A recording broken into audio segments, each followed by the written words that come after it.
परिसावी विनंती माझी पंढरीनाथा।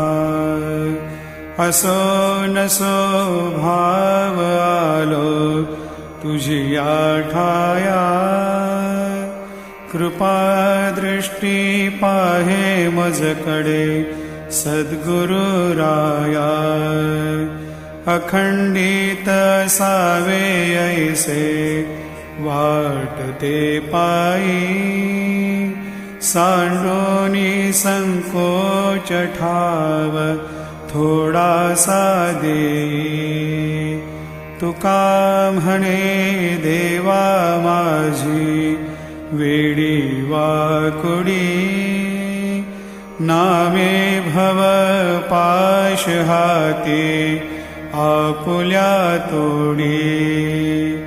उठा